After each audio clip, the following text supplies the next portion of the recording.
Il faut savoir que cette année, sa sainteté aura 80 ans, donc plus de 50 ans passés en exil, loin de son pays, le Tibet. Durant toutes ces années, sa sainteté a œuvré pour essayer d'établir la paix dans le monde de façon non violente. Nous le savons, nous allons revenir sur ses actions et sur le prix Nobel de la paix qu'il reçut en 1989 pour son action non violente et pour son désir de dialoguer toujours avec le gouvernement chinois. Sa sainteté aura 80 ans cette année, c'est pour tous les Tibétains du monde entier, mais aussi pour tous ceux qui soutiennent sa cause. Évidemment, de l'honorer, de le fêter, il y aura de très nombreuses manifestations un peu partout dans le monde, et bien sûr ici. Et nous commençons grâce au Bureau du Tibet, à le célébrer très officiellement aujourd'hui avec vous. Alain, je te laisse présenter nos invités. Donc, je co-anime le débat avec Alain Wang. Et Catherine Barry. Voilà, merci. Et Alain, je te laisse présenter Madame Jetsun Pema. Alors, je vais présenter Madame Jetsun Pema. D'abord, merci beaucoup d'être là, d'être parmi nous. Donc, vous êtes la sœur cadette du 14e Dalai Lama. Vous avez fait une partie de vos études en Suisse et en Angleterre.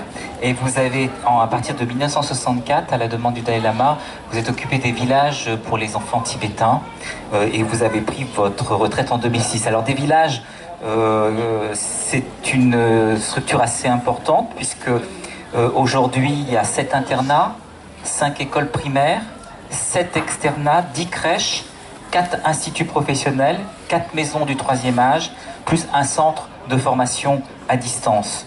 Donc c'est quand même quelque chose qui est au cœur quand même de l'enseignement, du suivi des enfants tibétains à l'extérieur du Tibet. Vous avez été aussi ministre de l'Éducation et de la Santé en 1990, la première femme ministre élue au gouvernement tibétain en exil. En 1995, vous avez été élu par l'Assemblée tibétaine en exil, maire du Tibet. Donc nous sommes d'autant plus heureux de vous accueillir. Et en 2009, le gouvernement en exil vous a confié la création d'un institut d'études supérieures du Dalai Lama, donc qui a été créé et qui a pour objectif d'enseigner la langue tibétaine, la culture tibétaine, les sciences, les arts, mais aussi les nouvelles technologies de l'information aux étudiants tibétains en exil. Merci beaucoup d'être parmi nous. Et Jetsun Pema, donc vous avez publié Tibet, mon histoire en 1996 et pour que refleurisse le monde en 2002, avec Irène Frein. Alors Irène Frein, on ne vous présente plus, mais vous êtes, pour ceux qui ne vous connaîtraient pas encore, ce qui est un tort, donc il faut la lire très vite, vous êtes romancière, journaliste, conteuse, historienne, connue en France et dans le monde donc pour votre engagement humanitaire et pour votre talent d'écrivain, évidemment. Et donc on reprend. Ça arrive. Et donc Irène, vous avez été une formidable ambassadrice donc en faveur de l'enfance tibétaine au sein de l'association Aide à l'enfance tibétaine, AET, dont la présidente d'honneur est Madame Jetsun Pema. Donc vous allez nous raconter votre connaissance du Tibet, votre expérience avec sa sainteté, votre expérience avec Madame Jetsun Pema. Alors le vénérable Huang Chen qui est à côté de moi, qui lui est né au Tibet en 1954, il est en exil à partir de 1959. Ah, c'est le Larsen est terrible là. Donc vous avez fondé la Casa del Tibet à Barcelone, qui est une fondation qui a été inaugurée par Sa Sainteté le Dalai Lama. Et elle sert à mieux faire connaître la culture et le bouddhisme tibétain. Aussi, vous défendez beaucoup les droits de l'homme au Tibet, d'ailleurs nous aurons l'occasion certainement d'en reparler, et vous essayez de développer une solidarité entre les Tibétains qui sont en exil, et entre autres vous êtes député du Parlement tibétain en exil et l'un des 2 représentants pour l'Europe de la diaspora tibétaine. Alors André Gatelin, on va finir par vous. Vous êtes sénateur, très impliqué, alors sénateur membre d'Europe Écologie Les Verts, donc très concerné par les droits de l'homme au Tibet, puisque vous faites vous êtes membre du groupe d'information sur le Tibet au Sénat, très actif, vous allez nous en raconter tout à l'heure. Et vous êtes donc très impliqué dans la défense de l'environnement et des droits de l'homme. Je vais un peu résumer tout ça parce que vous êtes super actif, vous faites beaucoup de choses, donc on va s'en tenir à votre aspect Tibet qu'on va découvrir en discutant avec vous. Alors moi je suis très curieux, alors je vais commencer par poser une question très très simple à Madame Jetsun Pema. Comment est-ce qu'on fait quand on est la sœur cadette du Dalai Lama? Qu'est-ce que...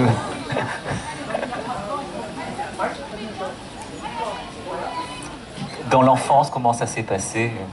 Oui, ça marche pas très bien. Les micros sont ouverts. Il faut parler dedans.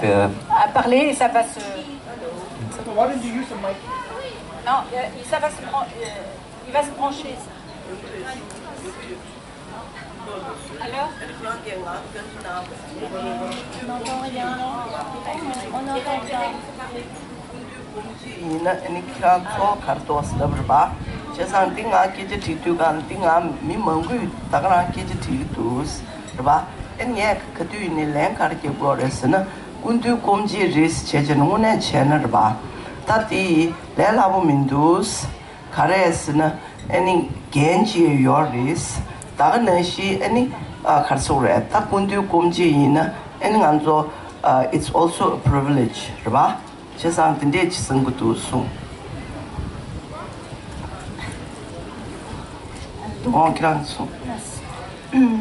Donc beaucoup de personnes me posent cette question et je réponds que c'est effectivement, je suis donc la sœur cadette du Dalai Lama. D'un côté, ce n'est pas facile parce que c'est une responsabilité, mais d'un autre côté, c'est un grand privilège. Merci, on va aussi présenter comme Françoise Robin qui nous sert de traductrice.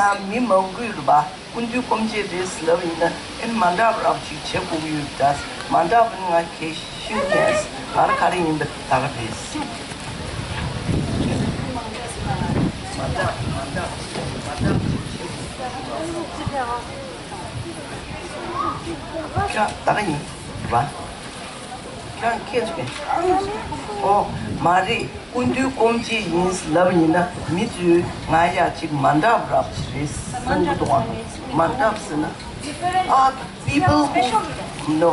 People who feel that that I'm His Holiness's sister. People think that I have to be something special. And I just have to admit to you that I'm nothing special. I'm just an ordinary human being. And I try to live up to the name of His Holiness by doing whatever possible I can to help in the cause of the Tibetan children's education. Excusez-moi, je n'avais pas compris. Donc les gens pensent que étant la sœur du Dalai Lama, je dois forcément être quelqu'un de très spécial. En fait, pas du tout. Je suis juste celle que je suis. J'essaie d'être à la hauteur de mon lien de famille et de faire ce que je peux pour les enfants tibétains à travers les écoles tibétaines. Jetsun Pema, depuis 1989, date à laquelle Sa Sainteté a reçu le prix Nobel de la paix, Sa Sainteté est parmi, selon le magazine Times, les 10 personnes les plus influentes au monde. En même temps, alors d'abord, comment expliquez-vous ce charisme, cette action intellectuelle par rapport aux gens finalement? Est-ce à cause ou grâce au principe du bouddhisme, grâce à la non-violence? Et comment expliquer que tous ces principes, finalement, ne soient pas aussi bien acceptés par son peuple, puisqu'on sait qu'une partie de son peuple, étant pas rébellion, mais n'adhère pas à ces principes? Oh, well, His Holiness, since he received the Nobel Peace Prize, it was a big sort of acknowledgement of His Holiness's, work for peace, and also having dialogue with the Chinese and trying to, to have reconciliation with the Chinese, And I think that Nobel Peace Prize made a big difference for the world to know about His Holiness.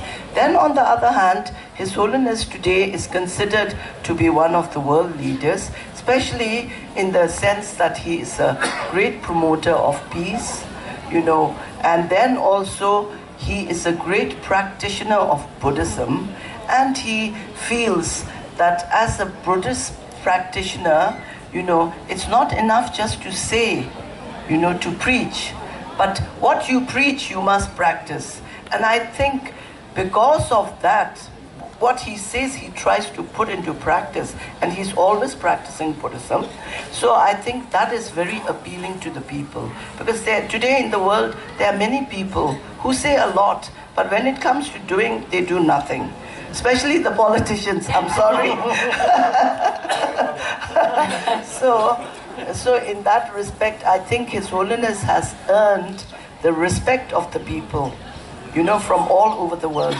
And also, it's another fact that His Holiness is always very honest and very outspoken. And he speaks out his mind, no matter to whom he's speaking to, be it a poor Tibetan person or a nomad or someone, or maybe it's some world leader. He feels that every human being is same. We are all same human beings. We have the same kind of feeling. So that approach, I think, is very appealing to many people in the world. And that's something that people like in him. And then he becomes, you know, I think that's made a lot of difference. Oui, Now, le Dalai Lama, le fait que le Dalai Lama ait reçu le prix Nobel, c'est une reconnaissance de son travail et de son action, à la fois pour la paix et pour le dialogue avec la Chine. Je pense qu'effectivement, l'obtention du prix Nobel a fait une grande différence pour la perception du Dalai Lama dans le monde. Le Dalai Lama est un leader mondial, un grand promoteur de la paix, mais c'est aussi un grand pratiquant du bouddhisme. Et comme un pratiquant du bouddhisme, il sait qu'il ne suffit pas de parler, de prêcher, mais il faut aussi mettre en pratique ce qu'on étudie. Et lui, il met tout ça en pratique. Beaucoup de gens parlent beaucoup, mais quand il s'agit d'agir, il y a beaucoup moins de monde, notamment les politiciens.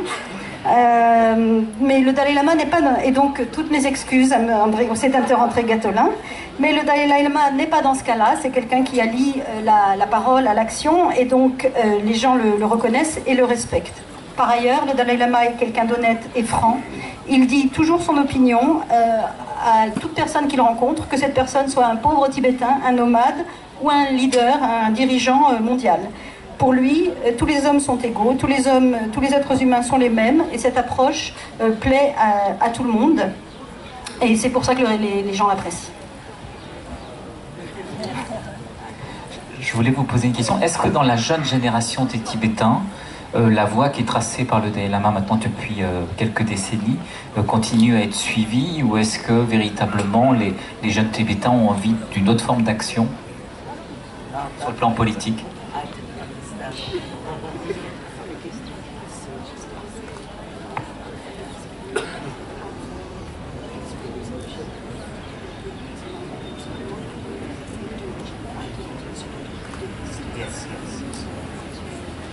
Well, you know, I think we've all been young. When you're young, you're always impatient. You have not learned much from life.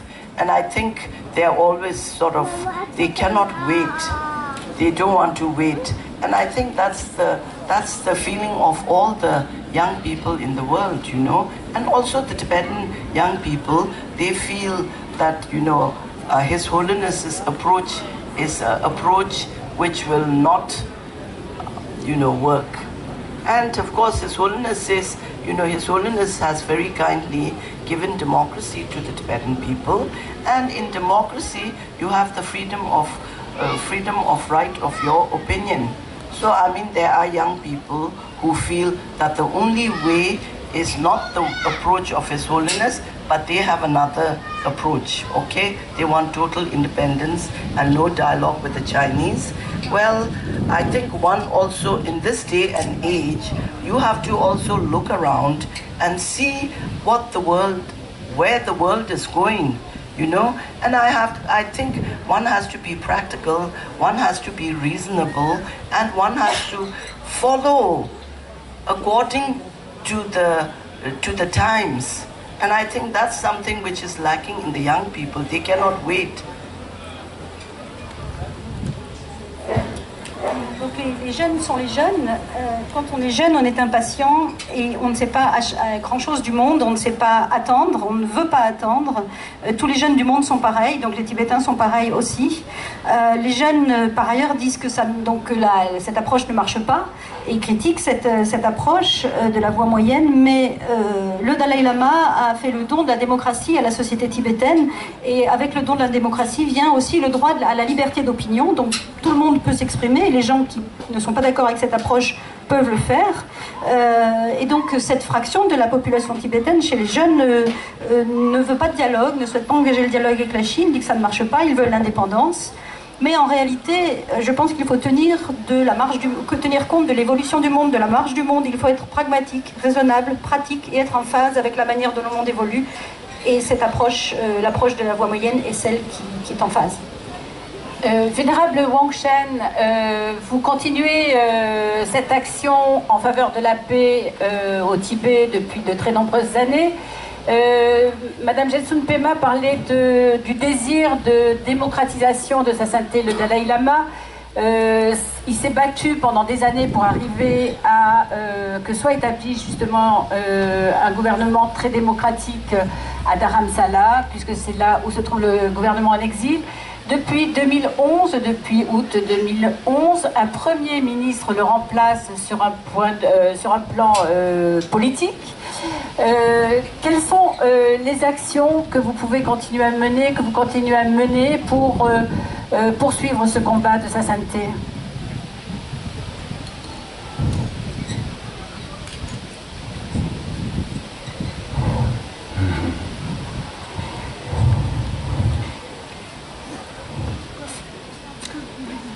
Okay, so first of all, I feel great honor to sit in the same on the stage with senators and Jetsun Pema and also one Buddhist monk. So I'm very honored to be here. And now I'm going to answer your question. It's very important, of course. The world is changing. Even His Holiness Dalai Lama has a very profound vision of future of Tibet. Not only Tibet, as a whole world, yes? And then His Holiness, since we lost our country, Tibet, then immediately His Holiness start to think to reform the Tibet into a democratic system and also progress the situation and the education for the young children who are in exile, because children are future of Tibet. For this reason, okay, since there are some progress changing in our Tibetan government in exile, and since 2000, new millennium, His Holiness semi-retired of his power and the politic and the religion. And then since 2011, completely resigned the political power. And now we had a democratically elected a new Prime Minister, Sikong, and of course the Lobsang Singala. So we Tibetans are very proud in all the process since 1959 till now. And His Holiness guide us. His Holiness has not stopped completely the problem of Tibet, and that His Holiness, yes, constantly thinks about the world peace, especially the Tibetan case, will be resolved through dialogue with the Chinese in a peaceful means. But from the Chinese side, it's very slow motion. They don't change. So we Tibetans, not only Dalai Lama, our Tibetan government exile, and also our parliament system, we are trying our best to dialogue with the Chinese and to help a result. Okay. Oh, sorry. I thought Chanam will translate very easily. So anyway, yeah. Tout d'abord, je suis très honoré d'être ici sur cette podium avec la sœur de Dalai Lama, Madame Jetsun Pema, et aussi un sénateur, Amegatola, et d'autres invités sur ce podium. Donc, le monde change et notre vision par rapport à l'avenir du Tibet aussi change. Et pour le Dalai Lama, sa sainteté, le Dalai Lama, il a une vision très très profonde sur l'avenir du Tibet. Et donc, pour cette raison, depuis 1959, il a essayé de réformer surtout en communauté en exil, vers la démocratisation de notre communauté en exil. Et dans cette démarche, il a fait la démocratisation et aussi il a vraiment investi sur l'éducation du Tibétain en exil, car ces enfants sont l'avenir du Tibet. Donc c'est vrai que depuis 2011, nous on a un nouveau chef politique en exil. Par contre, le Dalai Lama, il reste toujours notre guide. Il nous donne toujours des conseils par rapport au Tibet et par rapport à l'avenir du Tibet. Et là, c'est pas quelque chose qui a arrêté.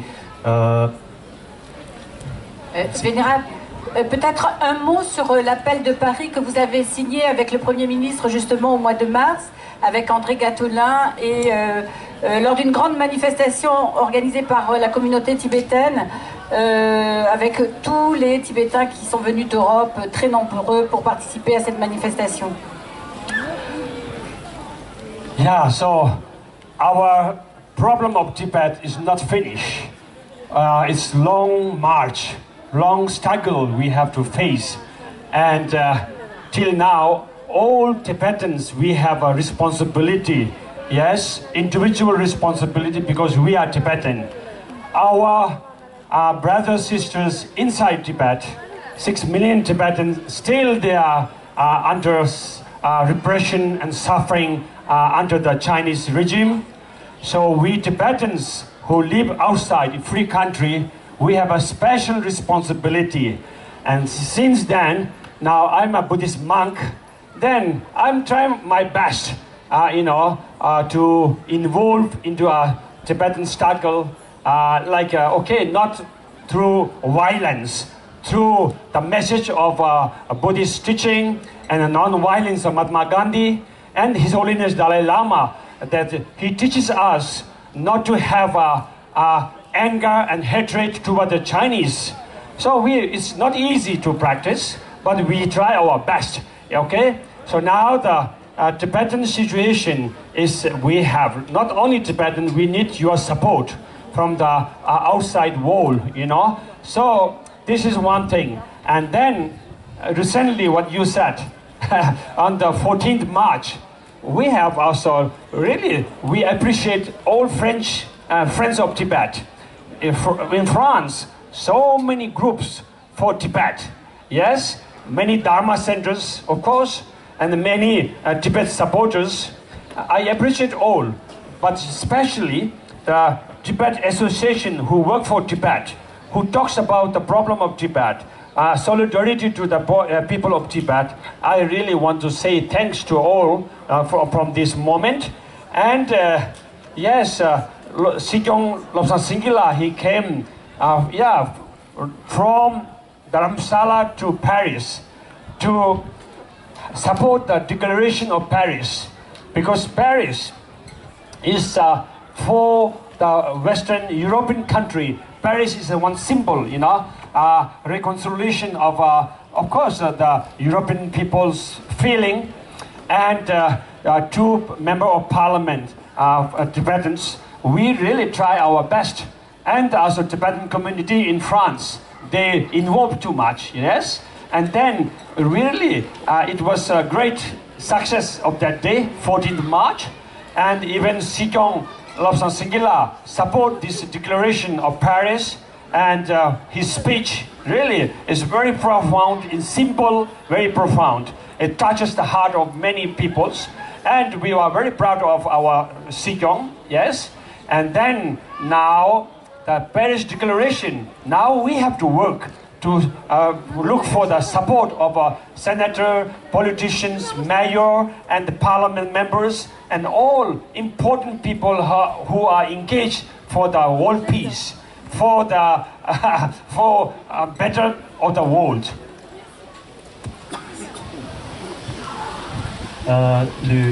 La cause tibétaine et la lutte pour le Tibet, c'est un lutte très très bon. Et 6 millions de Tibétains aujourd'hui au Tibet, ils souffrent chaque jour sur le jour chinois. Et en tant qu'un moine bouddhiste, en tant qu'un Tibétain en exil, moi j'ai essayé mon meilleur pour aider la cause tibétaine. Quand j'ai travaillé pour le Tibet, je suis le voix de non-violence. Je suis le voix qui a été montré par le Mahatma Gandhi, le Dalai Lama, le voix de non-violence. Je sais que parfois c'est pas facile, c'est un combat très très long. Donc c'est pour ça que je pense le soutien du peuple français, le soutien du peuple non-tibétain, c'est très très important. Pour le 14 mars, je suis très très reconnaissant de toutes les associations, surtout en France, qui parlent de souffrance au Tibet, qui parlent de sujet du Tibet. Et même, notre Sikh Lobsang Sangye, il était vraiment touché par le soutien de toutes les associations qui battent quotidiennement pour le Tibet, y compris la communauté tibétaine en France et d'autres associations ici à Paris et en France. Donc pour la déclaration du Paris, on a vraiment besoin du soutien des sénateurs, on a besoin du soutien les maires dans votre département et tous les Français. Moi, j'ai envie de poser une question à André Gattolin. Aux politiques. Aux politiques. Puisqu'il y a eu cette déclaration de Paris, je voudrais savoir, c'est vrai qu'on n'en a pas entendu beaucoup parler, on va dire, à travers les médias, assez peu repris, je dirais, quand même par les hommes politiques français. Qu'est-ce qu'il faudrait faire vraiment pour que, au niveau français, au niveau politique, au niveau journalistique, on se réintéresse un peu plus au Tibet, qui m'a l'air un petit peu disparu. Et peut-être en même temps, André, pardon, excusez-moi, c'est la fatigue du soleil. Qu'est-ce que vous faites, les politiques, pour ça? Pour répondre plus directement à ta question, Alain, je dis il faut aussi, on peut toujours faire porter la responsabilité aux autres. Donc les citoyens la font porter aux politiques, les amis du Tibet font porter la responsabilité aux indifférents ou aux ennemis du Tibet. Il faut que nous-mêmes, nous soyons meilleurs. Cet appel de Paris, je l'ai remis aux gens parce qu'on m'a demandé de le remettre. Je n'avais que des versions allemandes qu'on m'a données à des gens qui étaient des non-germanophones et donc qui me demandaient est-ce qu'il y a une version française ou anglaise. Depuis, que je n'avais pas. Oui. 3 jours après, j'ai cherché sur les différents sites tibétains si nous avions en ligne la version de l'appel. Nous ne l'avions pas. Et pourtant, nous sommes nombreux. Je crois qu'il faut aussi que nous apprenions, pas simplement au-delà des symboles, des engagements, à travailler. C'est le travail pénible de l'organisation au jour le jour. Je dis ça parce qu'en France, nous avons un soutien incroyable dans l'opinion publique. 80%, enfin selon les enquêtes qu'on fait d'opinion, 75 à 80% des gens ont une sensibilité ou soutiennent la cause tibétaine. Nous avons des centaines d'associations dans tout ce pays, extrêmement actives, extrêmement justes dans leur fonctionnement, dans leur mode d'organisation. Nous avons beaucoup de mal à nous coordonner. J'avais financé pour le compte d'ICT l'an passé un sondage d'opinion en France et en Allemagne, et j'étais marqué en lisant les résultats de la très grande similitude de l'enquête allemande et de l'enquête française auprès des deux opinions. En France, 89% des personnes interrogées ont une bonne opinion du Dalai Lama. En Allemagne, 88%. Dans les deux pays, plus de 80% des gens qui disent il y a un vrai problème de droits de l'homme et de défense du peuple tibétain en Chine. On a cette très grande similarité. Et il est vrai que nous n'avons pas la classe politique pour représenter ces choses. Et pour moi-même, je ressens souvent comme assez satisfaisant d'être parmi vous, mais d'être souvent le seul à être là. Même si d'autres élus soutiennent la cause, je crois que c'est de la faute aux élus, mais c'est aussi parce que nous ne savons pas toujours les motiver. Quand nous avons des élections, à chaque fois, l'existence d'un groupe interparlementaire sur la question du Tibet est remise en cause. Et ça dépend du nombre de gens qui adhèrent. Et à chaque fois, je dis, nous devons nous mobiliser pour auprès des nouveaux élus, quand vous êtes dans tel département, dans telle région, pas exiger, mais demander à ce que votre député, votre sénateur adhère à ce groupe. Et nous le faisons très peu. Nous avons perdu le groupe, l'intergroupe parlementaire au Parlement européen l'an passé, parce que nous n'avons pas assez travaillé. Parce que ce groupe existait depuis au moins 20 ans, et nous avons considéré les choses comme acquises. Et on parlait tout à l'heure, les temps changent, et nous devons changer avec les temps. Et nous ne devons pas croire que ce qui est acquis, ou que les modes de réflexion ou de travail que nous avons pour une cause ne doivent pas évoluer. Donc je dis ça parce que cette responsabilité, nous la partageons tous. Moi je ne renie pas la part des politiques, mais parfois je trouve que c'est compliqué de demander à mes collègues de rejoindre le groupe tibétain au Sénat, alors qu'ils connaissent très peu la réalité des choses, et parce qu'il n'y a pas non plus en amont des gens de leur territoire, des électeurs qui vont leur demander, qui vont les solliciter, qui vont leur expliquer. Ça, c'est une chose, je crois, essentielle, c'est qu'il faut qu'on travaille encore mieux. Je dis des centaines d'associations, moi je rêve depuis 2 ans, 3 ans, c'est que nous ayons en France un agenda commun, partagé de toutes les associations, de toutes les initiatives, que nous faisons ce que nous faisons là, c'est-à-dire nous filmons. En ce moment, il y a d'autres gens qui se réunissent sur des manifestations analogues en faveur du Tibet dans d'autres villes de France. Il y en aura beaucoup, et c'est très important pour commémorer le 80e anniversaire de sa sainteté, le Dalai Lama. Il faut que nous partagions, il faut que nous créons ces réseaux. Nous avons les gens, nous manquons de force dans notre réseau pour peser politiquement et pour contrer le poids et l'influence que la Chine, il ne faut pas se cacher, fait peser sur les gouvernants, les responsables politiques et les responsables économiques. La situation a changé. La Chine se moquait bien des Tibétains il y a quelques années, ou en tous les cas, le fait qu'il y ait des gens qui soutiennent le Tibet en France. Maintenant, ça les dérange et ils mettent des moyens en œuvre. Donc nous devons être plus forts, en tous les cas, mieux organisés, pour trouver des moyens de peser et de ne pas se faire endormir par un discours politique où la Chine impose. La Chine n'est jamais violente vis-à-vis de ses partenaires. Simplement, elle a toujours un plan sur 20 ou 30 ans pour étouffer, annihiler ses opposants. Alors, André, est-ce qu'on n'oublie pas un peu trop facilement quand même les droits de l'homme au Tibet pour des raisons économiques? C'est ce que vous aviez l'air de dire. Oui, parce que ça devrait quand même nous tenir en haleine, ce respect des droits de l'homme, non? 140 immolations, on va dire, de Tibétains, c'est un chiffre gigantesque, je dirais. On n'a aucune réaction politique jusqu'à présent sur ce qui est en train de se passer. Juste rapidement, on a fait une résolution au Sénat. Il y en a une aussi qui est en préparation, qui a quelques difficultés à l'Assemblée nationale, mais du même type. Je pense que les immolations, d'ailleurs, sont une chose. C'est un combat qui est difficile à expliquer. Moi, je viens d'une culture non violente. J'ai fait des grèves de la faim, j'ai fait des choses avant d'être un politicien. Je comprends cette logique, mais c'est difficile de dire que tu es non violent et tu attentes à ta propre vie. Et quand avec mon ami Marco Panel, que je salue ici, qui est un grand ami du Tibet et de sa sainteté Dalai Lama, nous faisions des jeûnes, des grèves de la faim, nous nous mettions en danger.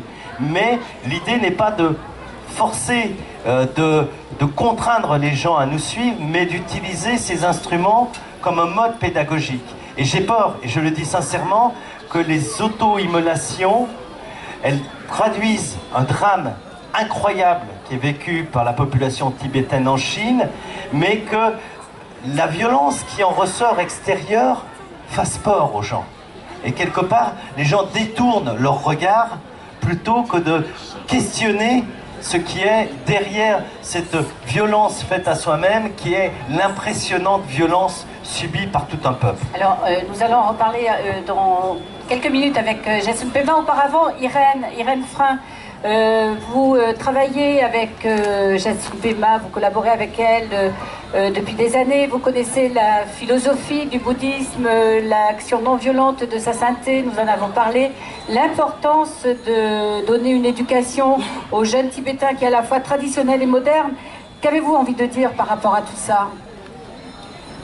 J'ai envie de dire que tout ce qu'on peut faire de bien est souvent petit, mais s'additionne aux actions de nos semblables, nos frères et sœurs. J'ai envie de dire aussi que tout ce que j'ai appris sur la cause tibétaine, je l'ai appris par le lien humain, par l'écoute.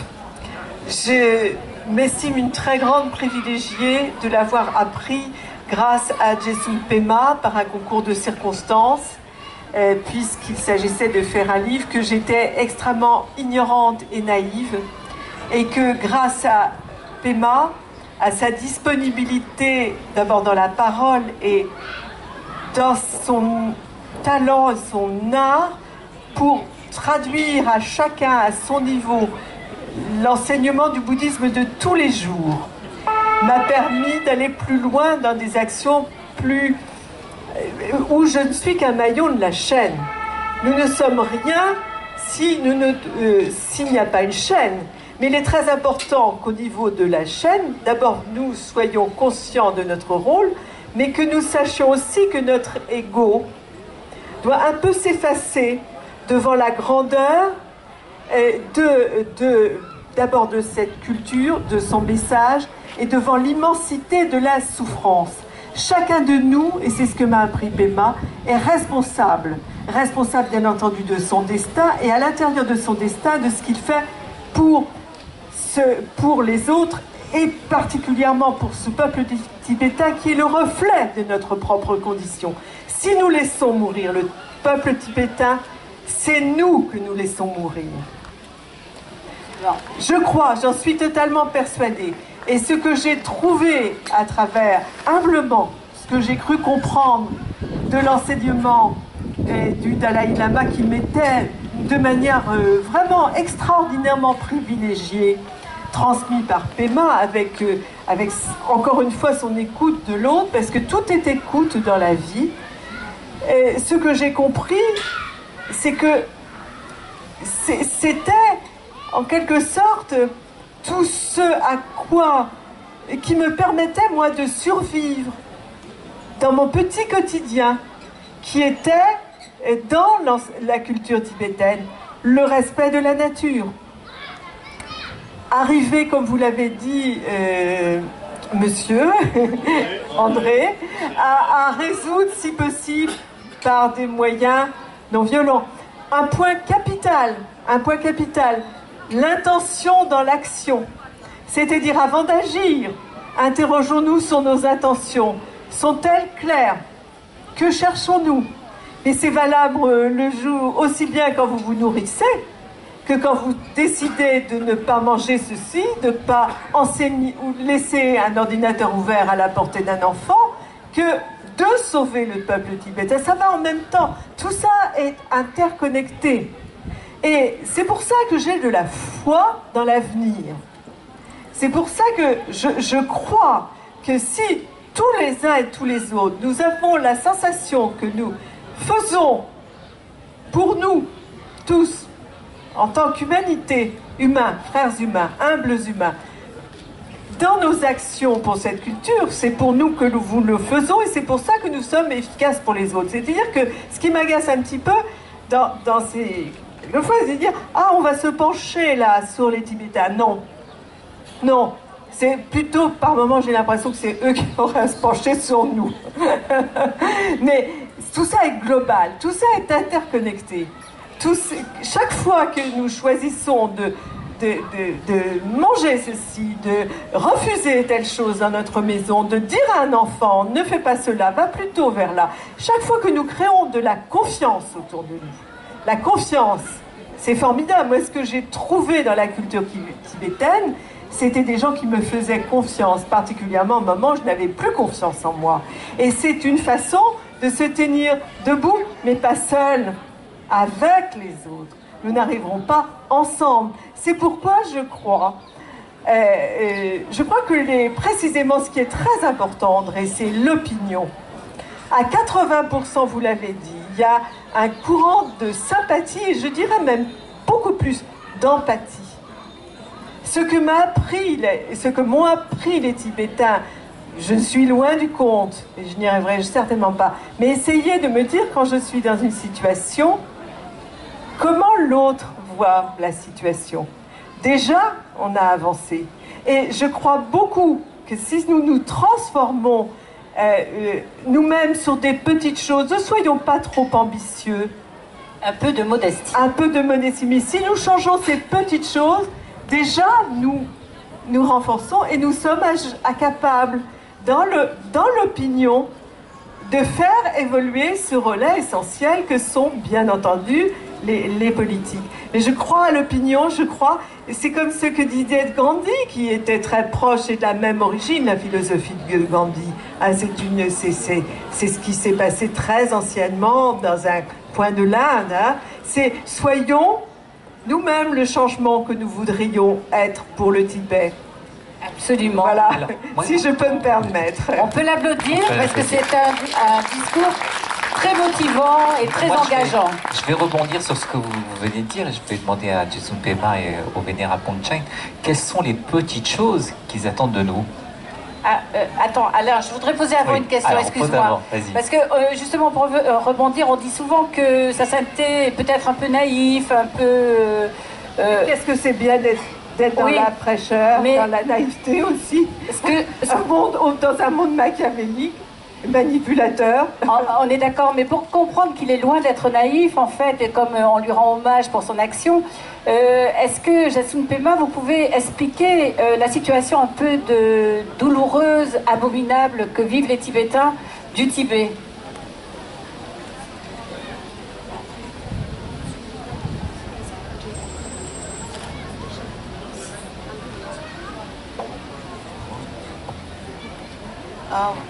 The situation in Tibet is very grave. You know, now I can give you one example. In the 80s and in the 90s, as many as 700 to 1,000 children used to come out of Tibet for education in India. Now today, the borders are completely shut. Since 3 years, we only receive, like, for example, this year now, in the last 5 months, we only received 5 children. All right? So, when you think of the number of children coming out of Tibet, you know, compared to the years before and now, you realize how bad the situation is in Tibet. Because the borders are very badly guarded by the Chinese on one side, and on the other side, also the Nepalese police. When they see Tibetans coming across the border, the Chinese, of course, if they see Tibetans coming, they send them back. Or sometimes they're even shot and killed. Now, many Tibetans used to think coming into Nepal was freedom. Because now today it's no longer freedom. Since 3 years in Nepal, the Nepalese police are sometimes even worse than the Chinese. They send them back. They rob them, they send them back to Tibet. Because of that situation, many Tibetans are not coming. And then also in the towns and in the bigger, you know, in the city like Lhasa, in the bigger towns, it's completely under military control. You know, plainclothes military people watching the people, they cannot move around freely, they cannot talk freely. Now they have no freedom whatsoever. And I think the greatest thing that any people can enjoy is freedom. And the Tibetan people in our own country, we have been deprived of that freedom by the Chinese government.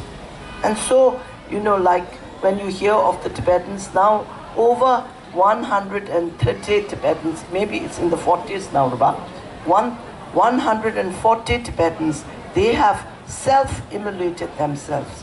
Why have they done that? You know, it's not easy for anybody to put kerosene over yourself and to set yourself on fire. They're doing that out of desperation. Because they say, now we've got nothing to lose except our life. And that life I will gladly give, you know, for the freedom of Tibet.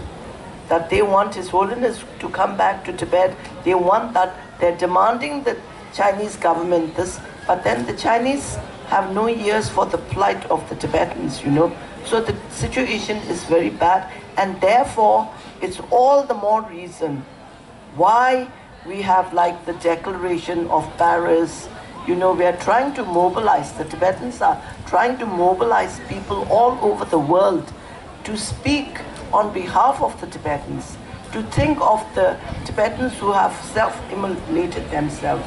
And in the 60s, when you had one Vietnamese monk who, you know, self-immolated himself, in a couple of years, Vietnam was no longer under the communists. The world could hear it. But today, I think the world is more interested in trade and money than the dignity of human beings. So therefore, the ears are deaf. Nobody hears.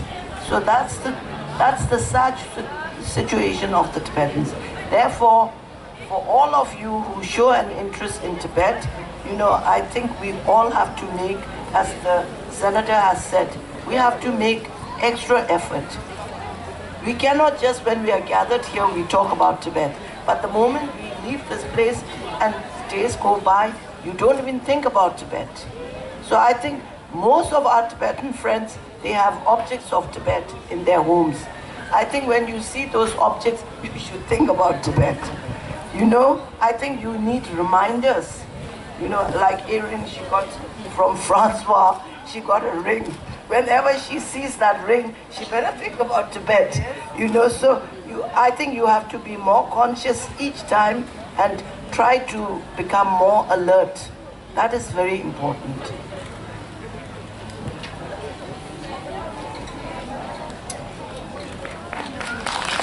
Merci, on peut applaudir Jacinthe Pema. On va voir la traduction. Oui.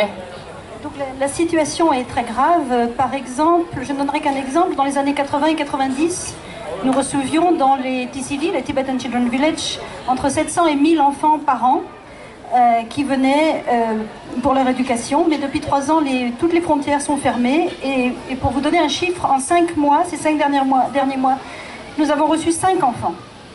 On se rend donc compte combien la situation est extrêmement critique. D'un côté, vous avez l'armée chinoise qui renvoie les Tibétains quand ils les interceptent ou quand ils les voient, ou carrément qui leur tire dessus et qui les tue. Mais ce qui est terrible aussi, c'est que maintenant vous avez la police népalaise qui, quand ils voient des Tibétains, font la même chose, enfin les arrêtent et les donnent aux autorités chinoises. Avant, on pensait que le Népal c'était la terre de la liberté. Mais depuis 3 ans, on peut presque dire que la police népalaise est pire que l'armée chinoise. Non seulement ils déportent les Tibétains, ils les volent de leur possession et ils les remettent aux mains des Chinois. Et donc ça fait peur à beaucoup de Tibétains qui ne souhaitent plus venir, qui ont peur de venir. Par ailleurs, dans Lhasa et dans les grandes villes tibétaines, on peut parler d'un contrôle militaire qui est en place. Il y a des tas de policiers en civil qui patrouillent.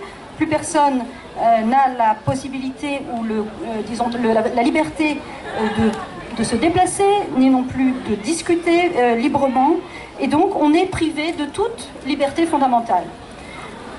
De plus, il y a eu 140 immolations. Enfin, c'est pas de plus. Et essayons de réfléchir pourquoi il y a 140 immolations. Essayez de vous mettre à la place de quelqu'un qui va s'immoler. C'est pas évident de se mettre de décider qu'on va se verser du kérosène sur soi-même et qu'on va allumer la flamme et qu'on va en finir. C'est tout simplement un geste de désespoir quand on n'a plus rien à perdre, sauf sa propre vie en fait. Et sa propre vie, on l'offre ainsi pour la liberté du Tibet. Les Tibétains qui agissent comme cela exigent, demandent le retour du Dalai Lama. Mais malheureusement, les autorités chinoises n'écoutent absolument pas les requêtes des Tibétains, les plaintes des Tibétains. Et c'est pour toutes ces raisons que nous avons donc lancé cette déclaration de Paris pour parler au nom des Tibétains qui n'ont pas la liberté de parler et que les Chinois n'entendent pas. Regardez, dans les années 60, un moine vietnamien s'est immolé et très vite, le Vietnam est sorti de l'orbite communiste. Il y a eu énormément d'attention de la part du monde entier. Le monde entier a entendu la plainte, ou le désespoir de ce moine, l'appel de ce moine. Mais c'était dans les années 60. Maintenant, c'est l'argent qui compte et la dignité des êtres humains semble compter beaucoup moins. Donc, je vous demande, à cause des circonstances actuelles, de vous tous qui êtes ici, c'est merveilleux qui avez un intérêt évident pour le Tibet, de faire un petit effort supplémentaire, comme l'a dit le sénateur André Gattolin. C'est bien de parler du Tibet ici, aujourd'hui, mais surtout, quand vous rentrez chez vous, il faut continuer à penser au Tibet. Comme Irène Frein, par exemple, qui a une très jolie bague qui lui a été donnée, une bague tibétaine, elle, quand elle la voit, elle pense au Tibet. Donc quand vous voyez des objets tibétains chez des amis tibétains, par exemple, continuez à penser au Tibet et continuez à faire des choses pour le Tibet. Irène, je crois que Je pense que vous pouvez faire énormément par vos paroles et par vos actions. Ne vous dites pas qu'une action doit être grandiose, spectaculaire, show-off. Tout geste que vous faites, si petit soit-il, en parlant du Tibet, mais en montrant que vous le vivez à travers des actions, donner de l'argent, mais peut-être aussi aller sur place, témoigner, regardez, ouvrez grand vos yeux, soyez aussi objectifs dans vos façons de voir et transmettez, vous êtes chacun des relais. Là, vous pouvez faire avancer les choses. Il n'y a pas de petites actions, il n'y a que des actions. Et il n'y a pas si votre intention est bonne, votre acte sera bon, il soit suivi d'un effet. C'est vraiment, on n'a pas besoin d'être spectaculaire. On n'a qu'une chose, c'est avoir du cœur et avoir de la confiance et de la foi. Et d'avoir le sentiment qu'une chaîne, oui, dans le monde où on est, même technologique, même odieux comme il est, on peut transformer les choses, on peut retourner les choses. Il faut croire, et il faut croire avec mesure, avec conscience, comme l'a dit Pema, elle a dit une chose très importante, la conscience et le cœur, de le faire avec délicatesse, subtilité, mais conviction. Et c'est à ce moment-là, je pense, que des gens comme André pourront faire bouger le monde politique. L'opinion est forte. L'opinion est forte.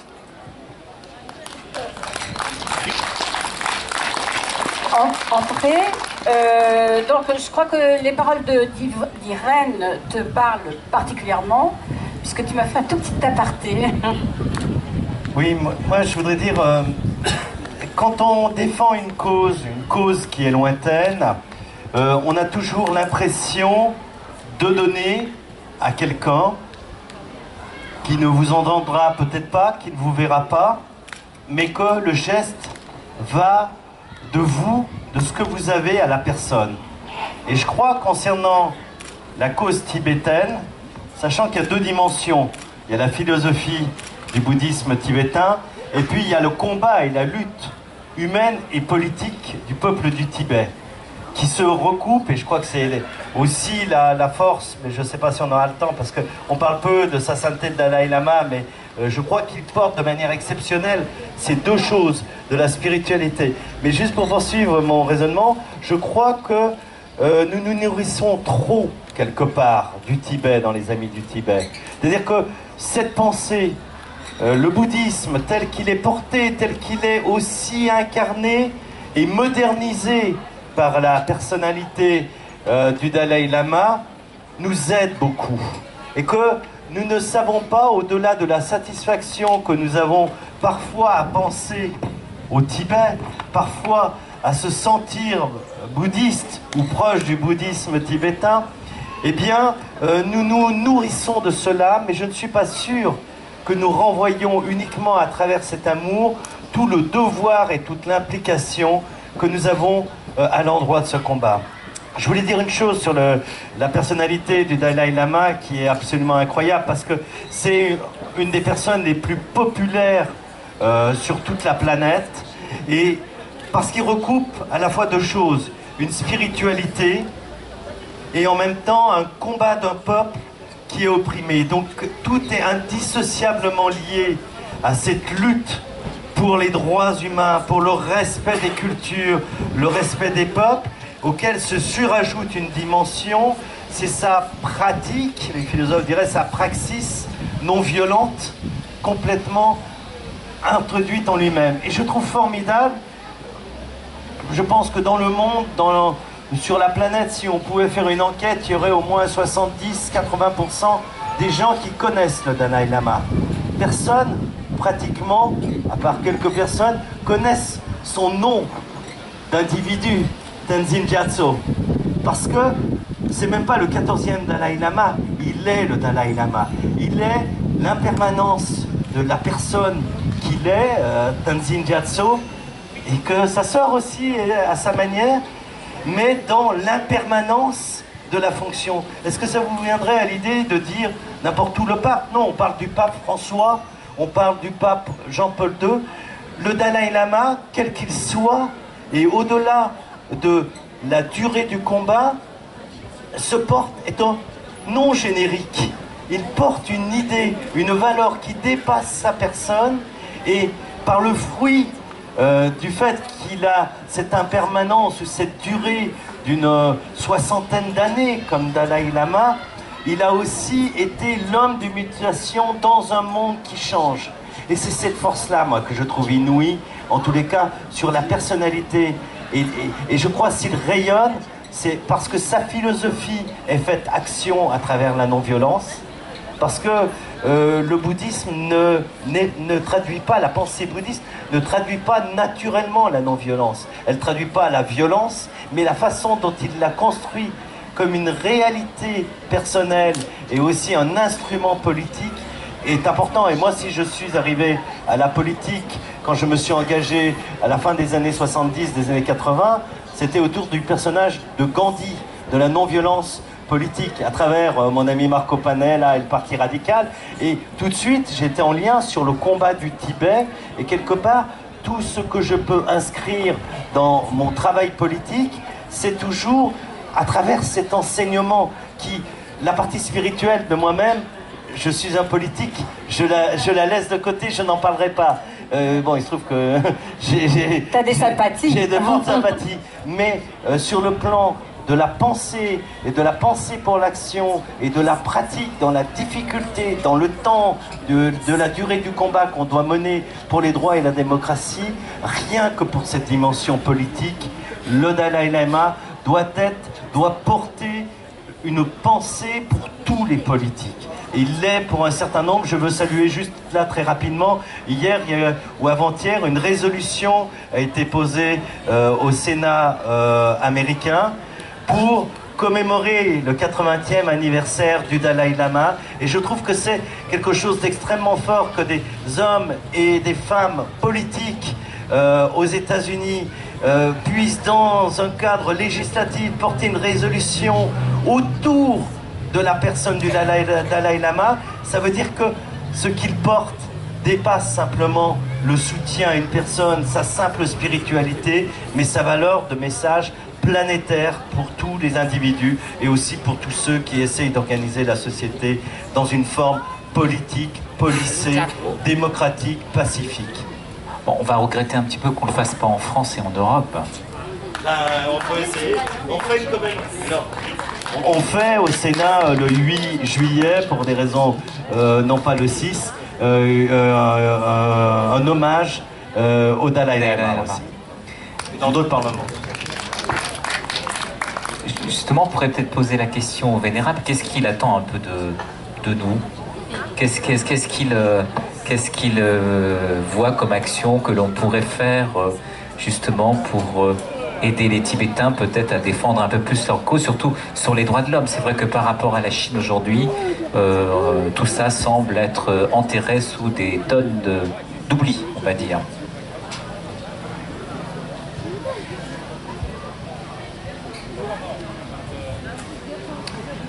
Okay, thank you for the question.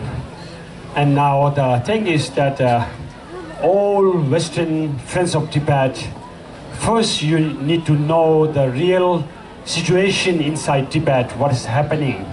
Then after that, you have to talk to your friends, to your partners, your neighbors, slowly, to let other people to know the real problem of Tibet. Then also go to some associate with some groups, and then unity is very important.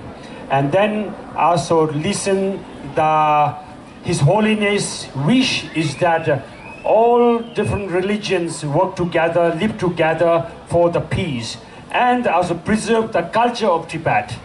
And then not fanatic. We don't need fanatic friends of Tibet. We need open-minded friends, and really who really loves the Tibet. Because we love non-violence. We follow non-violence. We want to dialogue with, negotiate with China. Better for Tibet and better for China. So we don't only ask for only benefit for Tibetans, and the Chinese lose. So we are going to a middle way approach, both beneficial. So this is one thing I think you people need to know, the middle way, view and the practice. And then the best thing is all the French people who really loves Dalai Lama, who loves the Tibetan culture. You must really, share the view with your friends, your family, and slowly. It's not easy thing for helping Tibet. We have been suffer nearly 56 years, and then in 5 years it won't resolve. That it's a long march, but we will never lose our hope. We will follow His Holiness guidance, and we will follow the middle way.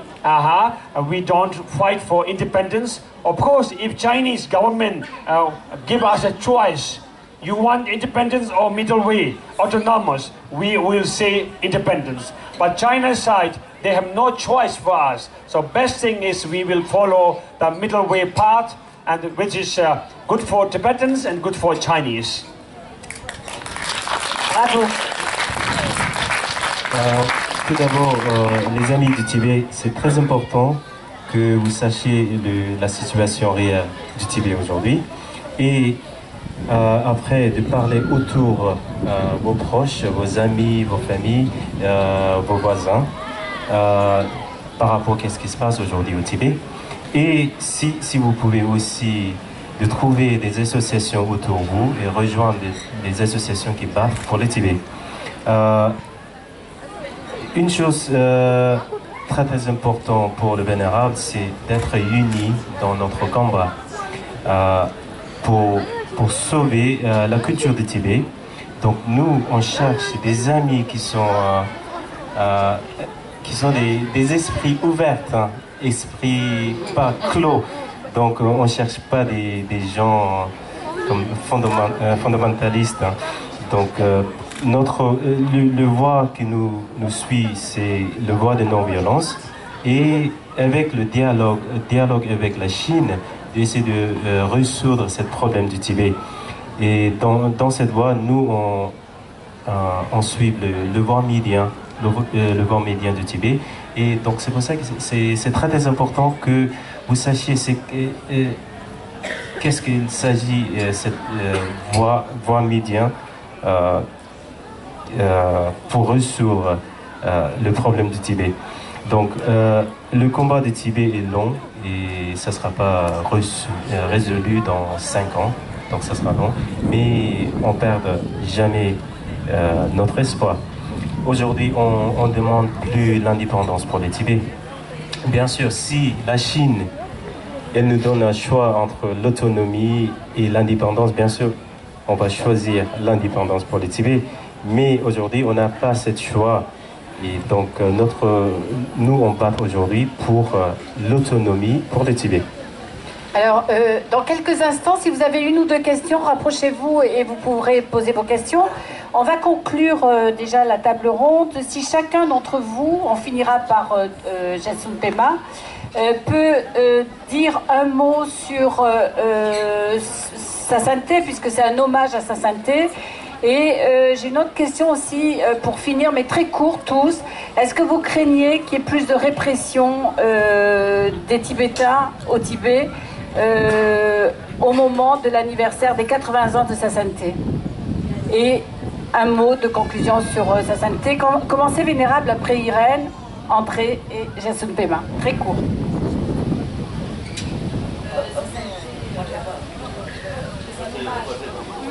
C'est un hommage à sa sainteté, donc ce qu'elle a envie de dire par ça.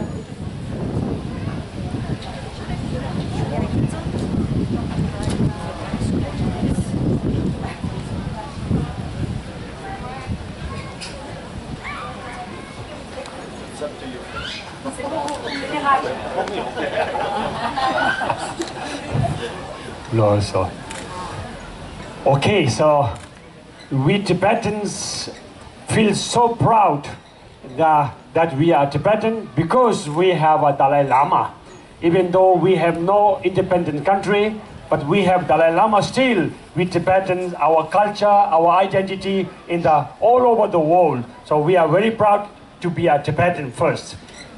And now His Holiness is everywhere celebrating 80 years. 80 years in one human life is very important.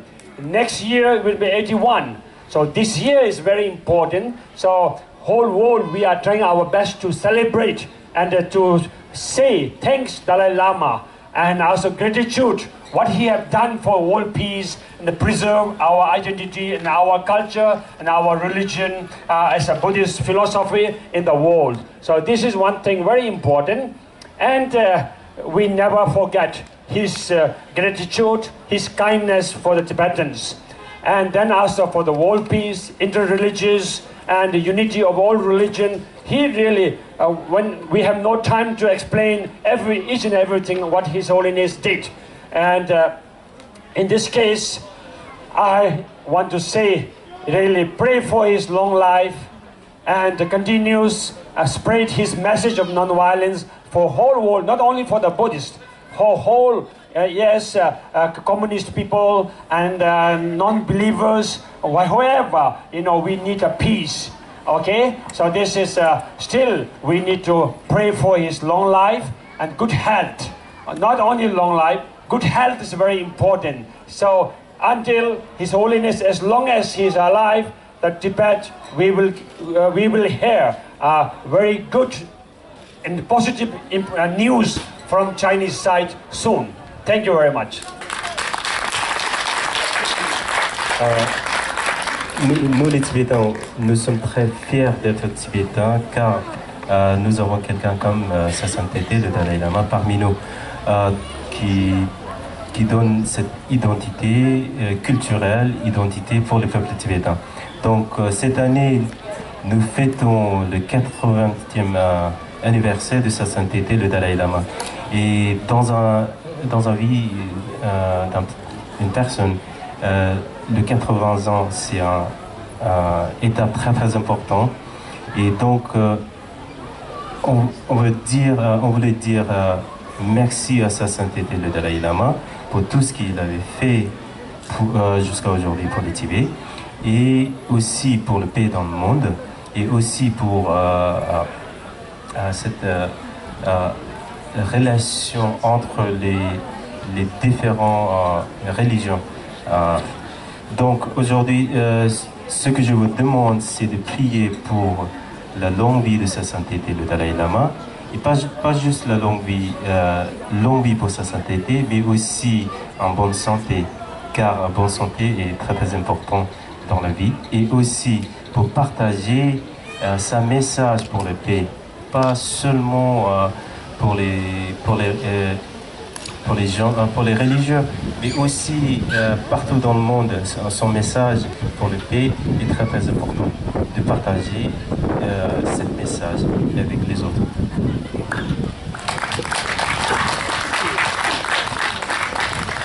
Irène. Vous avez demandé un mot, n'est-ce pas? Oui. Moi, spontanément, le mot qui vient, je suis écrivain, un peu poète, alors c'est lumière, tout simplement. Lumière de l'espoir, lumière de la paix, lumière de la douceur et lumière de l'amour. On peut trouver tout ce qui nous réchauffe et nous permet d'avancer en étant droit. Pour le reste, pour l'anniversaire, eh bien, mentalement, le jour de l'anniversaire, je vais allumer dans ma tête un gâteau d'anniversaire et je vais dire eh bien, qu'on a le droit de souffler des bougies pour quelqu'un qu'on respecte et qu'on aime et qui vous a tant donné. Donc, je vais faire en cuisinière qui reçoit quelqu'un qu'elle aime dans sa tête. Voilà, je vais faire mon petit tapis volant vers là-bas. Merci, merci Irène. André. Oh, je crois que cet anniversaire est vraiment important parce que on le voit bien, c'est plus que le rythme de notre calendrier de mobilisation, des dates de mars ou d'anniversaire. Là, on est dans quelque chose où, quand on regarde parmi les personnalités vivantes aujourd'hui, qui, à part peut-être Desmond Tutu, peut, et encore dans un univers beaucoup moins large, dans une ère à cette incroyable surface de valeur portée. Il y a quelques années, en 2009, un sondage international avait été fait et où le président Obama devançait sa sainteté dans les personnalités les plus influentes et les plus porteuses dans la vie politique. Et puis très récemment, il y a une société qui s'appelle YouGov qui a fait un sondage il y a quelques mois, et le Dalai Lama est là, toujours au premier rang, et malheureusement, pour Barack Obama, il est 5e ou 6e personnalité. Les choses changent. Voilà, oui, mais pour le Dalai Lama, ce sont les autres qui reculent, c'est lui qui reste et qui à chaque fois progresse un peu. Et en guise d'hommage, on essaie de faire avec mon ami Matteo Mecacci, le président d'International Campaign for Tibet. Nous sommes en train nous avons trouvé le financement et nous essayons et nous saurons si c'est possible de le faire en début de semaine prochaine, un sondage international en France, en Allemagne, en Grande-Bretagne, aux Pays-Bas et aux États-Unis, autour justement de cette importance dans l'opinion et l'apport en termes de valeur aux citoyens de ces pays. Et la seule incertitude, je vous le dis, parce qu'on parle d'opinion, et c'est un domaine que je connais bien, c'est plus, est-ce que nous arriverons à le faire en temps et en heure? Est-ce que nous aurons les moyens précis pour le financer, même si nous avons obtenu certains moyens, que le résultat. Parce que le résultat, je n'ai aucun doute sur la qualité et la hauteur du soutien que nous aurons de l'opinion dans ces 5 grands pays. Voilà, je vous remercie. Merci André, on l'applaudit, merci.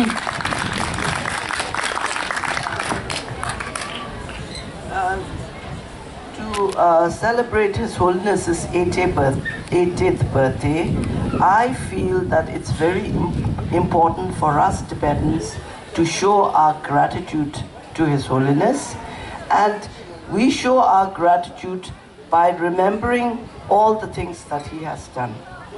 And I think this is the time when, you know, His Holiness has a lot of followers in of course, the Tibetans as well as abroad. And also there are many people who take teachings from His Holiness. And His Holiness has written over 90 books. All right? And I think the best way you can celebrate his birthday is, why don't you get one of his books, read it, and try to put into practice what His Holiness's message is. And I think that's the greatest gift we can give His Holiness, you know, to try to put into practice what His Holiness, the message of His Holiness. So that, I feel, for me, I think that's the best birthday celebration we can do.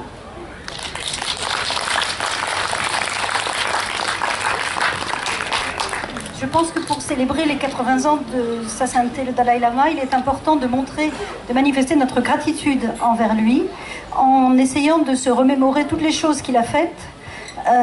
Il a énormément de gens qui l'apprécient, au Tibet comme à l'étranger, beaucoup de gens qui suivent ses enseignements, et il a écrit jusqu'à maintenant 90 livres. Le meilleur moyen, je pense, pour lui rendre hommage, c'est de se procurer un de ses livres, de le lire et de mettre en pratique ce qui est écrit dans le livre. C'est peut-être le plus grand don que nous pouvons faire à Sa Sainteté le Dalai Lama, mettre en pratique son message. Merci, Jacinthe Pema. Est-ce que vous avez des questions? Approchez-vous, mademoiselle. Nous, on est abrités, mais alors Et bravo pour votre courage à rester comme ça sous le soleil. Très bien. Bonjour. Plus qu'une question, une constatation. En Afrique du Sud, l'apartheid est tombé pas seulement parce qu'il y avait de plus en plus de violence, mais aussi parce que beaucoup de pays étrangers ont boycotté les produits sud-africains. Donc les caisses de l'État se sont vidées. Il faudrait donc arrêter d'importer des produits chinois. Il faudrait vraiment arrêter toute relation économique et commerciale avec la Chine, je pense. Entrez, Jacinthe Pema.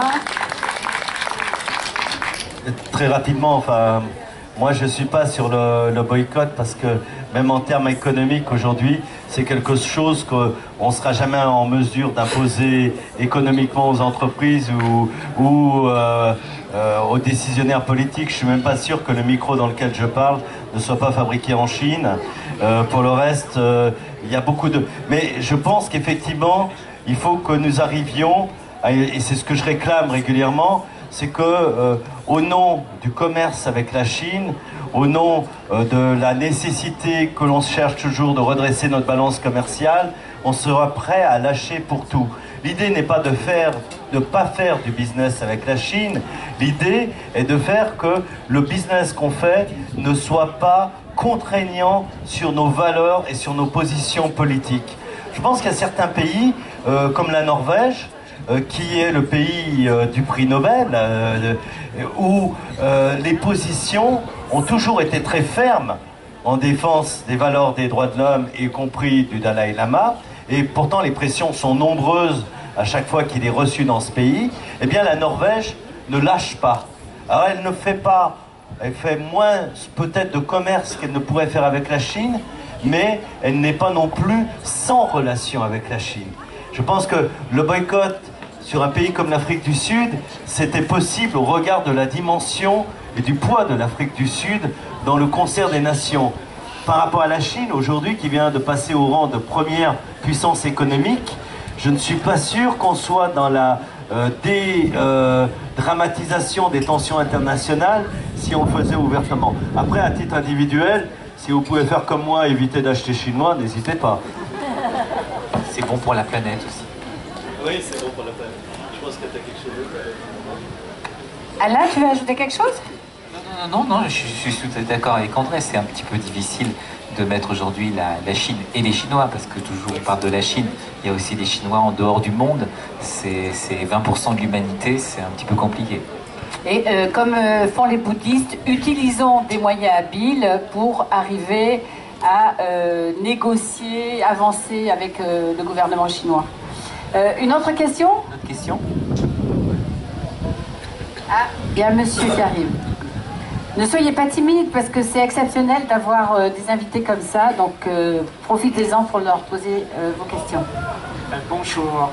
J'aimerais savoir si Sa Sainteté le Dalai Lama viendra faire des enseignements en France. Et dans ce cas-là, est-ce que le président de la République, le Premier ministre ou les parlements le recevraient? On va laisser répondre André sur une part. Jacinthe Pema délègue. Dans un sondage qu'on avait fait il y a 2 ans, je crois que c'était plus de pratiquement 90% des Français qui demandaient... non, j'exagère un peu. 76% des Français souhaitaient que François Hollande... Non, c'est pas ça, je dis une bêtise. Vous voyez, je retrouve les chiffres. Non, c'est de l'ordre... voilà, 83% les Français souhaitaient que le Dalai Lama soit reçu à l'Élysée. Alors j'ai posé des questions politiques pour savoir pourquoi il n'était pas reçu. À l'époque, on m'a dit qu'il n'en a pas fait formellement la demande. Et quand on a fait la demande, je crois qu'on ne lui a pas répondu. La réalité, bien sûr, au Sénat, nous le recevrons. Il a déjà été reçu au Sénat. Il y a eu des ennuis politiques, puisque officiellement ça posait problème. Donc on s'est quand même arrangé pour le recevoir. La chance, c'est que le Parlement, si moi j'ai envie de recevoir un ami et quelques autres amis ont envie de recevoir le même ami, il peut être reçu. Après, est-ce qu'il est reçu officiellement par le président du Sénat, par les autorités? Mais déjà, les lieux sont moins aussi symboliques que les personnes. Le Sénat existe depuis plus de 2 siècles. Le président du Sénat du moment, lui, n'a que quelques peut-être décennies au mieux à vivre. Donc, ce qui est important, c'est de porter dans les lieux de la République et des institutions la présence du Dalai Lama. Après, pour ce qui concerne son enseignement, c'est pas moi qui peux vous dire quels sont les choix et les orientations, les décisions, les déplacements prévus par sa sainteté. Est-ce que dans ce cas-là, il faut pas inviter... Pour finir avec les enseignements... Je veux compléter ce que... mettre un petit truc. Est-ce qu'il ne faut pas inviter François Hollande au Sénat et à l'Assemblée nationale au même moment? C'est énorme. Il va pas venir. On réfléchit actuellement, je discute beaucoup avec Dharam Sala et aussi ICT sur la possibilité de faire l'interparlementaire en soutien du Tibet en France. C'est très compliqué à faire, mais évidemment, si nous faisons cette réunion qui est habituellement tous les 2 ans, sa sainteté viendra. Après, nous mettrons devant le fait accompli les autorités politiques de ce pays de le recevoir ou de ne pas le recevoir. Là, à ce moment-là, on pourra formellement demander à être reçu et nous attendrons la réponse. Voilà, je crois que c'est là où se situent les choses. Je ne vous cache pas que je suis déçu à chaque fois par chaque gouvernement, puisque on a beaucoup de gens qui ont signé en faveur du Tibet. On a eu un Premier ministre qui avait mis, le précédent, qui avait mis le drapeau tibétain au balcon de sa mairie et avait reçu le Dalai Lama. L'exercice du pouvoir fait que de toute façon, au bout d'un moment, on a peur. La question de recevoir est une chose, la question aussi de quelle politique on met en place pour les réfugiés tibétains. C'est vrai que tu me disais tout à l'heure, effectivement, les États-Unis qui font un contingent de 3000 Tibétains qui viendraient suite au tremblement de terre et qui s'est passé au Népal et dans l'Himalaya et donc aussi au Tibet, même si on ne sait pas si ces gens-là pourront revenir, le fait de dire nous ouvrons cette porte-là, c'est pour moi des actes politiques forts et que nos gouvernements, en particulier en France, celui-ci comme le précédent, ont bien du mal à prendre. Merci. Donc pour les enseignements de sa sainteté, il faut demander au bureau du Tibet qui a un stand derrière. Il vous renseignera. Voilà, merci d'applaudir Jason Pema, Irène Frey, Vénérable Wanchen. On peut demander peut-être à Jason Pema de se faire